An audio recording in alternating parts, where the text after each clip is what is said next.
You are listening to the podcast of New Life Church in Wayland, Michigan. Our longing is to see 0 people in our community living unchanged by Jesus. We are a church navigating the messiness of life together in community. One of our core convictions is that everyone is welcome, no one is perfect, and anything is possible. I hope you know there is a place in the family for you here. For more information on gathering times and location, check out our website, newlifewayland.org. But for now, I hope God speaks powerfully to you through this word. Before a concrete foundation is ever laid, before a frame is ever built or any single brick is ever put down, there is a step in the construction process that is perhaps more crucial than any other step, at least to begin with. And there was a team of builders in Shanghai, China, who a number of years ago found this out the hard way. This is a picture of the Lotus Riverside apartment building. A 13-story apartment building toppled over on its side in 10 seconds. Now, it wasn't the concrete foundation that crumbled. It wasn't anything to do with the design of the actual structure that caused it to fall. But nonetheless, it just kind of went and fell over on its side. Barely any damage done to the structure itself.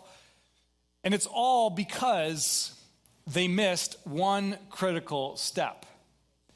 And the fall of the building wasn't even the worst part. There was fallout that ensued afterwards.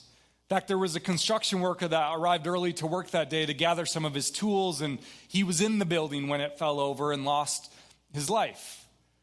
Millions of dollars of lawsuits came out of this building falling over. Contractors lost their licenses. Tenants lost their future homes that they were planning. There were even lifelong prison sentences handed down because of this building falling over, all because one critical step was missed in the building process. What step was missed? They did not think about the importance of digging. It was the digging. They didn't dig down deep enough to have a firm foundation in the soil that the building could stand on. In fact, if you look at the top right picture there, I found out after first service, those beams sticking out are called piers. I did not know that. Somebody came up and told me that.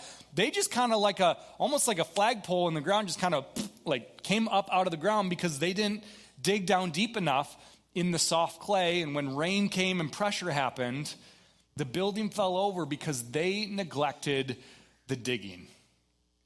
Do you have any relationships in your life that remind you of this toppled over building? Maybe right now you're living in the fallout of a broken family dynamic or a fractured marriage, workplace tension, or friendships marked by the silent treatment, all because we haven't learned how to dig before we try to build. I want to ask you here this morning, what is the soil underneath the surface of your heart like? Like if you were to dig down and you were to excavate the soil of your own heart, what is that soil like? What emotions are living underneath the surface of your heart? What fear might be down there if you took an honest look that has just become such a constant humming buzz that you don't even realize it's there anymore? What kind of wounds live down there that have never been processed or healed? Is there a chance that maybe there's emotion living in the deep parts of your heart, but you've buried it down so deep that you're convinced there's not even emotion there? See, here's the truth for this morning. We're going to, in this series, brick by brick, over the next several weeks, we're going to give you tools, bricks, if you will, to build. But here's what's true. You cannot build strong until you dig deep. The very first tool that we need in building healthy, strong, sustainable relationships in our lives is a shovel to dig with. Now, some of you might be thinking to yourself, like, really, man, we're going to talk about emotions to start with? Like, this world is too full of emotions as it is. Maybe you grew up in a home where you were told to kind of stuff your emotions under the rug and never bring them up or deal with them. Maybe you've been taught to believe that showing emotion is a form of weakness. Maybe you think to yourself, man, these younger generations are just way too emotional. The last thing we need in the world is more emotion. And I agree with you. I don't disagree with you in that. There are way too many people in the world right now who are being ruled by their emotions. But I would argue on the flip side, there are way too few people who are aware enough and have processed the deepest emotions of their soul. And that is different. See, unprocessed emotions don't disappear. They just get buried alive. And they come up in our reactionariness, and our reactions, and our defensiveness, all over the place. Our unprocessed emotions come up. There's an author named Pete Scazzaro who wrote a whole resource and curriculum called Emotionally Healthy Spirituality, Emotionally Healthy Discipleship. And he says this about emotional processing and emotional health. He says, emotional health and spiritual maturity are inseparable. It is not possible to be spiritually mature while remaining emotionally immature. In other words, you cannot build strong until you dig deep. And that is true even in our relationship with the Lord. That building strong is really hard if we've never learned how to first dig deep. And so today we're going to look at someone from the Bible. His name is David, and David is one of the most compelling characters in the biblical narrative. He is someone who is super well known in the Old Testament and the Hebrew Scriptures, but his story basically is a meteoric rise from the runt shepherd of his family that nobody saw or paid attention to, and he rises up and becomes one of the most prolific, effective kings of the nation of Israel. He is the second king of Israel right after Saul, who we talked about a couple weeks ago. And so David is a king whose kingship is marked by military conquests and victories. David slayed his tens of thousands, the scriptures say. He is a political master in the way that he led as king. But his life is also marked by tremendous instances of sin and failure, especially when it comes to his own family and his own relationships. King David is someone who experienced the highest of highs and the lowest of lows. He knows the mountain and the valley both and everything in between. And after all of that, he is called a man after God's own heart. How can this be? Well, I want to take a look at David today. And there is perhaps no more complex, complicated, layered relationship that he had on the planet than the relationship that he had with his son, Absalom. Now, David had a lot of kids. Holy cow, he had a lot of kids. We have, of his sons, he has at least 19 that are named, multiple daughters on top of that, and probably more sons than even what the scripture mentions by name. We'll just suffice it to say David had 19 kids and counting, okay? Hey, that got a little laugh. Nobody in first service laughed at that. I thought it was a pretty good joke. Anyways, he has at least 19 kids. We know that. And there is a moment in David's story where his kids get into a pretty profound conflict with one another. 3 of his kids are involved in this. And I just want to give you a trigger warning. Like, this story is marked by some of the most broken dynamics of human relationships that can possibly exist. And I'm not going to go in super great detail into what happens here, but suffice it to say, one of David's sons, named Amnon, does something pretty horrific to one of David's daughters, his sister, named Tamar. He violates her in a very profound and damaging and sinful way. And Absalom, like any of us, sees what happens to his sister, and he is infuriated towards his brother over what he did to their sister. Take a look with me in 2 Samuel 13, starting in verse 22, at how Absalom responds to Amnon, who just did this to their sister. But Absalom spoke, verse 22, to Amnon, neither good nor bad, for Absalom hated Amnon because he had violated his sister Tamar. So you can even see right here that Absalom is plotting. He is wheels are turning on how to get revenge on his brother for the horrible thing that he did to their sister. And so in verse 28, reading on, it says, then Absalom commanded his servants, mark when Amnon's heart is merry with wine. It's just the Bible's way of saying, wait till Amnon's a little tipsy. And when I say to you, strike Amnon, then kill him, do not fear. Have I not commanded you? Be courageous and be valiant. So the servants of Absalom did to Amnon as Absalom had commanded. Then all the king's sons arose, and each mounted his mule and fled. So Absalom has his brother killed. And word of this gets to their father, David, who is king at the time. And what is David's response in this moment? He is utterly undone. The Bible says that he fell on his face in grief, and he grieved day after day after day. Can you imagine the layers to David's grief in this moment? Not only is he grieving the loss of his son Amnon, but at the same time, he's probably incredibly angry at Amnon for what he did to his daughter Tamar. And not only that, but he's also probably grieving what happened to his daughter Tamar, like any father would. And then on top of that, he's incredibly angry towards his son Absalom for the way he took revenge against his other son Amnon. I mean, the layers of grief and complexity of human motion, even in this story here, is profound, and it is layered. And I don't know what your relationship has looked like with the Bible, but I think no matter how you approach the Bible, at the very least, you can say that the Bible is really, really honest about the human experience. It doesn't shy away from the ugliness of it. And so how does David respond to his son Absalom killing his brother? Well, he gives him the silent treatment. In fact, you read about it here in the next chapter, chapter 14, verse 24. It says, and the king said, let him dwell apart in his own house. He's talking about his son Absalom. Let him dwell apart in his own house. He is not to come into my presence. So Absalom lived apart in his own house and did not come into the king's presence.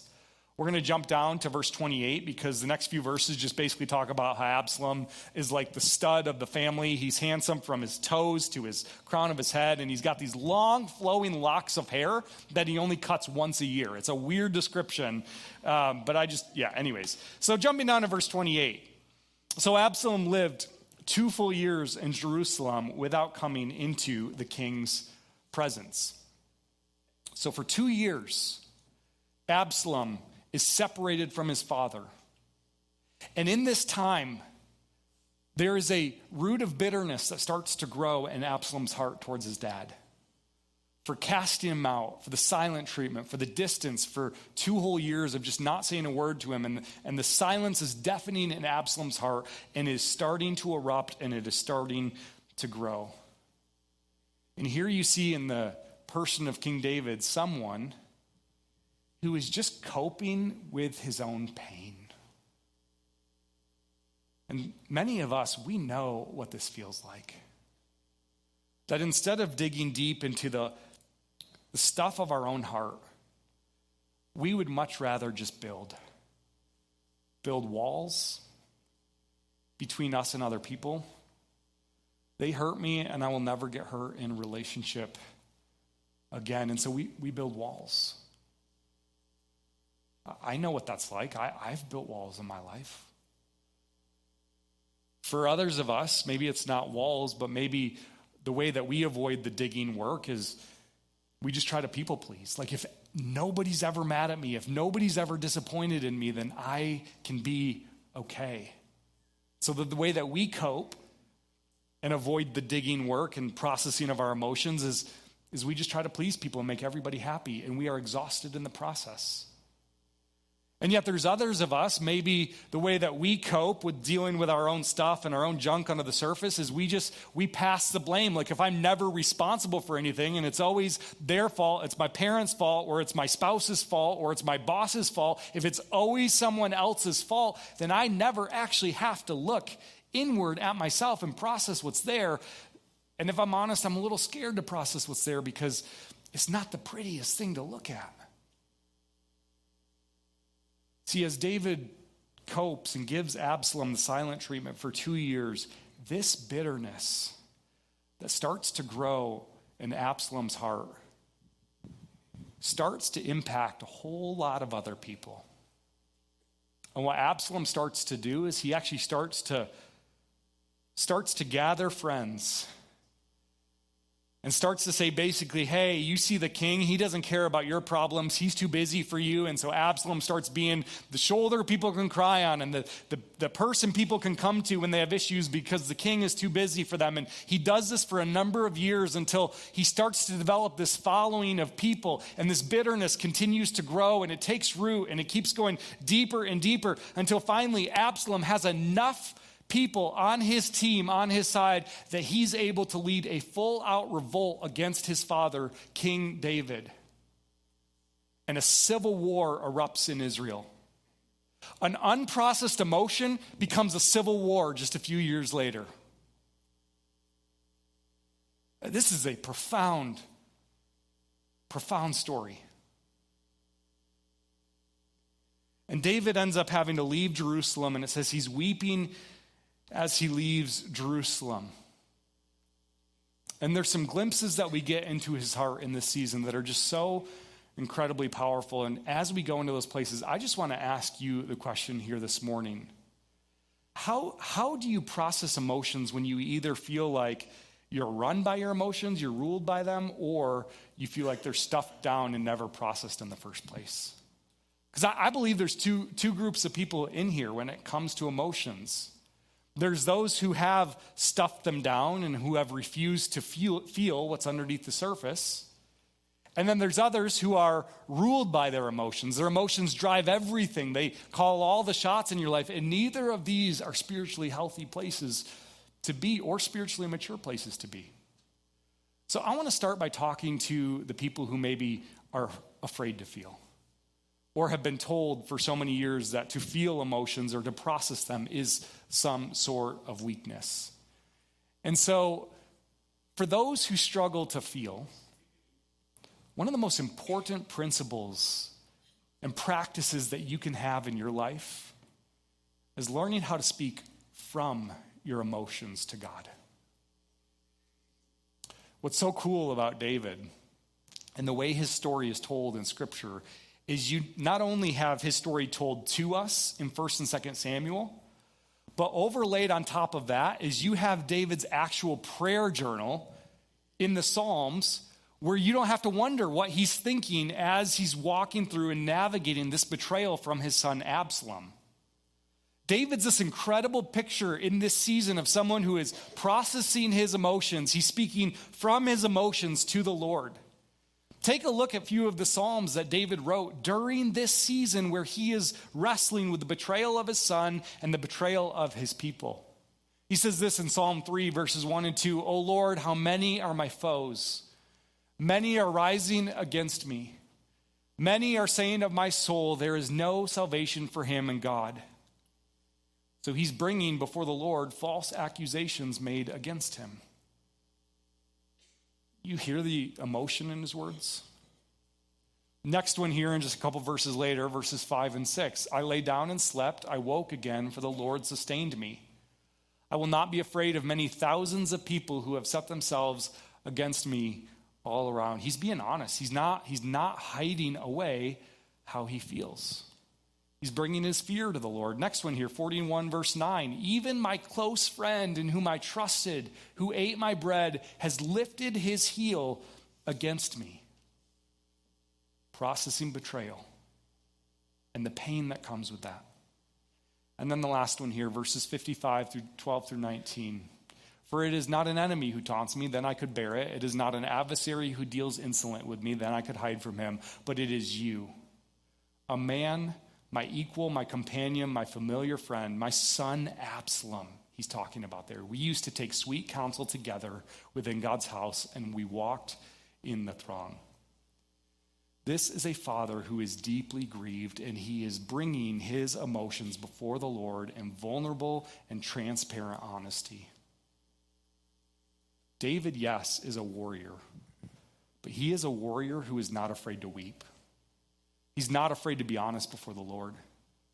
And some of you maybe you're sitting here thinking to yourself, but why does this matter? Why does it matter that I'm honest with my emotions before the Lord? Here's why it matters.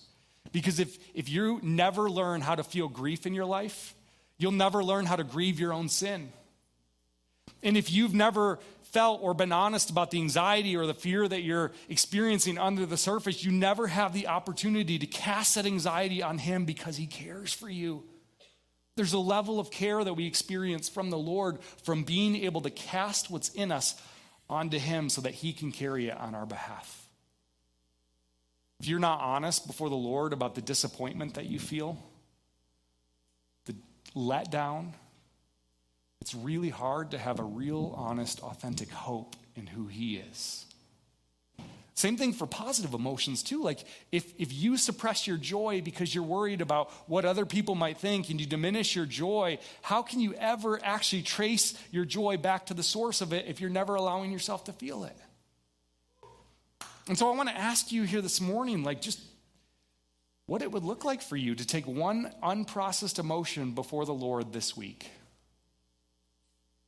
What are you angry about right now? What are you sad about?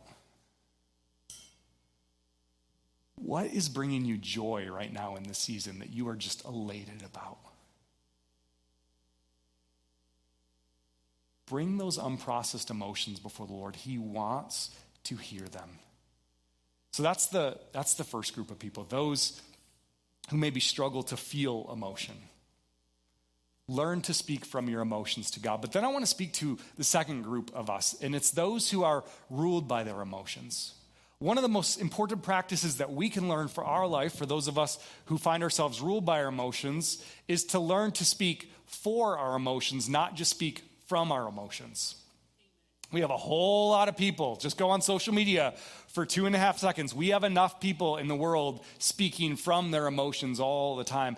We actually need to learn how to speak for our emotions, to get curious about why those things are living under the surface, to be able to look at them from an independent observer standpoint and say, why did I react this way in this moment? Why did that bruise me the way it did? Like to actually look at it from a distance. We try this with our kids every single day around our dinner table. We have 3 kids, my wife and I. We have a 9-year-old, a 6-year-old, and a 7-year-old. And yes, they are 6, 7. They say that all the time.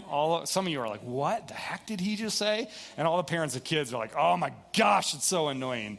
Anyways, they remind us all the time. They are 6, 7 years old. And so we do this thing around our dinner table where it's a game we call that's called Rose, Thorn, Spaghetti. And basically how it goes is Rose is what was the best part of your day? What made you glad today? Thorn is what was the worst part of your day? Like what made you mad or sad today? And spaghetti is just what made you laugh today? Like what was the funniest, silliest, most joyful part of your day? And it's so fascinating to watch them go through this process. The other day, my 7-year-old, I had gotten home a little bit late, and she goes, my Rose is that I love my daddy so much. Aw, yeah, that's an appropriate response. I thought the same thing, aw. And then she goes, my thorn is that daddy got home late tonight. It's like, aw. And then her spaghetti is daddy still thinks he's the boss of me. So the reason that we go through this with our kids is because we actually, in some small way, we want to teach them how to not just feel their emotions and their big feelings as they're feeling it, but to actually get curious about like, well, why did that make you so happy today? Or why did that hurt you? And there's something powerful that happens when we're not just speaking from our emotions, but we're learning to speak for our emotions. And you see the psalmist do this. So not only does David speak from his emotions before the Lord when he's in pain, but he also speaks for his emotions as almost an independent observer getting curious about why they are there. Take a look at what he says in Psalm 42, verse 11. A lot of scholars believe this was also written during the season where Absalom was revolting against him. He says this, why are you cast down, O my soul, and why are you in turmoil within me? Hope in God, for I shall again praise him, my salvation and my God. You know, could it be that the emotions that you are feeling are trying to tell you something? That anger that you feel is telling you that a boundary has been violated in your life? That anxiety that you feel, could that be telling you that maybe your schedule or where you're placing your hope is in the wrong place? I mean, God can use our emotions to speak to us. And the truth is, our emotions cannot be in the driver's seat of our lives. They can choose the radio station every once in a while, but they do not get to drive. And the healthiest, most spiritually mature people are those who know how to honestly bring their emotions before the Lord and who also know how to honestly talk about their emotions and process them in real time. And so as we take a look at David and Absalom's story, it comes to a rather abrupt ending here. If you track along with the war that's been ensuing and the civil war that's kind of broken out, you see this instance where Absalom is riding along on his horse, on his steed, and just picture like his long, beautiful, flowing locks behind him, like Prince Charming or something like that. And so he's riding along, and this is true, you can read about this in 2 Samuel. All of a sudden, those long, beautiful locks of hair, they get caught in an oak tree, and the horse keeps going, but Absalom stays put because his hair catches him in an oak tree. And there he is just hanging there like a human piñata. And David's commander, Joab, comes and takes that human piñata a little bit too literally and puts an abrupt end to David's son Absalom. And of course, all of David's armies are like, we won! Like they're overjoyed. Like this is good news. We have to tell the king we have good news to share with you. Your enemy is dead. Their armies have been defeated. And so they come to him, and I want you to take a look at how David responds in this moment. Every single time I read this passage, these couple verses from 2 Samuel 18 and 19, it sends chills up and down my spine. Like it touches something in me so deep, and even in studying for this sermon, I think I figured out why it touches me so deeply. And so 2 Samuel chapter 18, starting in verse 32, the king said to the Cushite, so this is the guy who brought him the news, is it well with the young man Absalom? And the Cushite answered, may the enemies of my lord the king and all who rise up against you for evil be like that young man.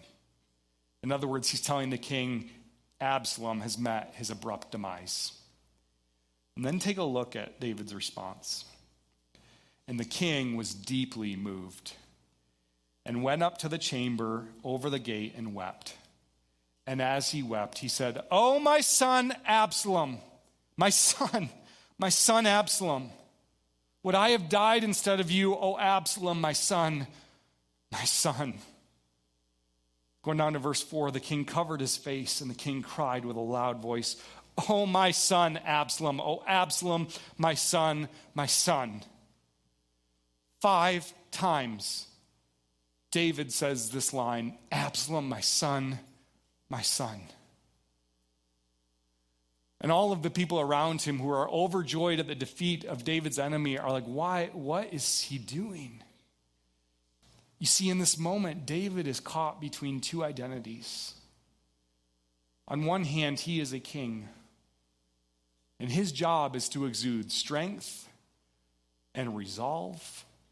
His job is to show up. His job is to lead strategically. He has a job over here. And for a king in the Middle Eastern culture that David is a part of, to show any kind of emotion would have been called weakness. But then over here, David is a father. And he is a father who is hurting and grieving and conflicted and torn over the life of not just his son, but also over the life of his betrayer. Take a look at this. I think this is why this hits me so significantly, these words of David. You have a king on one hand, and he is conflicted between his role as a king and his grief over his betrayer. King grieving his betrayer. King grieving his betrayer. I think the reason that his reaction is so powerful is because it points us directly to another king who finds himself in the midst of betrayal. See, on the night that Jesus was betrayed, he washed his disciples' feet. He washed the feet of people who would deny even knowing him. On the night that he was betrayed, he broke bread and gave it to his disciples to eat, saying, "This is my body, which is broken for you, and this is my blood, which is shed for you." On that same night, just a couple hours later, he found himself in a garden, sweating drops of blood from his forehead, grieving over the lostness of the world, digging deep into the emotion of it all. In his final week, we see Luke describe Jesus weeping over the lostness of Jerusalem, a king grieving over those who would betray him. Jesus, my friends, is the true and better David. And what Jesus does is he allows his grief, the places where he digs deep, to lead him to a cross where he would lay his life down for the redemption of all of humanity, for everyone who would give their lives to him and confess him as Lord. Here's what I'm absolutely convinced of.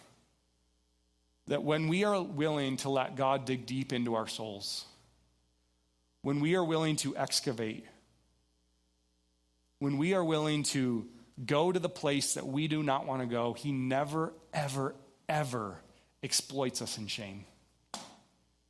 When we bring that stuff to him, the cross is proof that that is the very soil that he rebuilds a new life on. And this has been so true for my own life.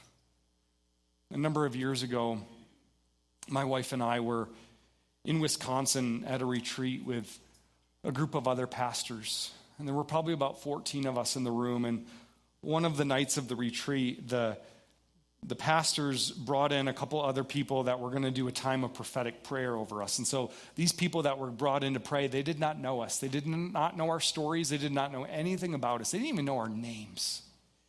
And they come in, and one by one, they pray very specific, very pointed prayers over each person sitting in that circle in that room. And so for some of the people sitting there, they prayed over their ministries and the churches that they were a part of. For other people sitting in that circle, they prayed over their parenting or finances or whatever it might be. I mean, they had very, very specific prayers over each person that they did not know. And then they got to us.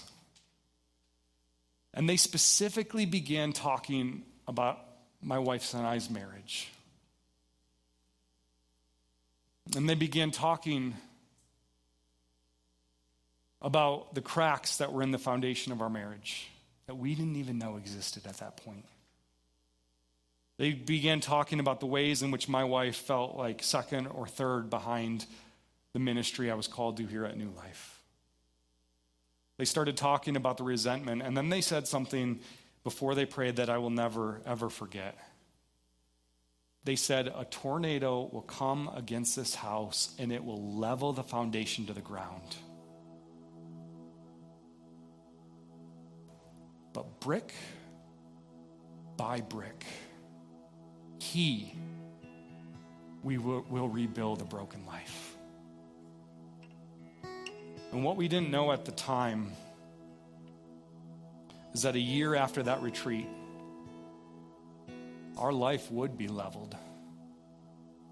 That we would have to step away from ministry for a season to heal what was so fractured and what was so broken in our marriage and in our life. And it was hard work. I do not want to suggest to anyone that relationships that are healthy are not hard work. They are the constant process of excavating and digging into our own heart. My wife and I, we are still doing the digging work. The digging work does not stop. The only time the digging work stops is on the other side of eternity when we are fully made new in Jesus and our bodies are glorified and we're with him for all of eternity, forever and ever, amen. But right now the digging work continues. And what I saw God do is, as my wife and I just scoop by scoop, shovelful by shovelful of digging the resentment and digging the bitterness and the unforgiveness and digging up the misplaced priorities and digging up the lust and digging up the shame and digging up the greed and digging up the lies and deception and digging up all of it. What we saw is a foundation that God could build on. And he has. And he's continuing to do that work. And I think what makes David, for all of his failures and all of his shortcomings, and all of his just brokenness and sin and just junk in his life, I think what makes him a man after God's own heart is that he never stopped letting God excavate his own soul. He never stopped digging. When confronted with his own sin, he didn't try to make excuses. He didn't try to hide it or, shovel over it or put fig leaves on it. He just said, no, this is who I am. I am broken. I am a sinner in need of rescue. I need you, God. Let these bones you have broken rejoice, he says to God in one point at one of the lowest points in his life. So I ask you here this morning, can the same be said of us? Are we willing to dig so that God can build? Not is your spouse willing to dig, not is your boss willing to dig, not is your brother or sister or the person that you have bitterness towards willing to, are you willing to do the digging work in your own heart that God will build on? We're going to close our service this morning with communion, because it was the night that he was betrayed that King Jesus broke the bread and offered the wine to his disciples, saying, this is my body broken for you, and this is my blood shed for you. But when we come to this table, there is something that the scriptures calls us to each do individually as we come to this place and this table. The Apostle Paul says it so well in 1 Corinthians 11:28. He says this, he says, examine yourself. Examine yourself before eating the bread and drinking the cup. In the words of Psalm 139, verse 23, test me and know me, God. Test my anxious thoughts. Search me and know me, God. Test my anxious thoughts. So as we come to the table this morning here today, we're just going to leave a few minutes of space for you to do just that work, to examine your own heart, to allow the Holy Spirit to excavate what you are keeping hidden under the surface and under the soil. Trusting that in the weeks to come, he's going to build something stronger and healthier and better than what we can build on our own.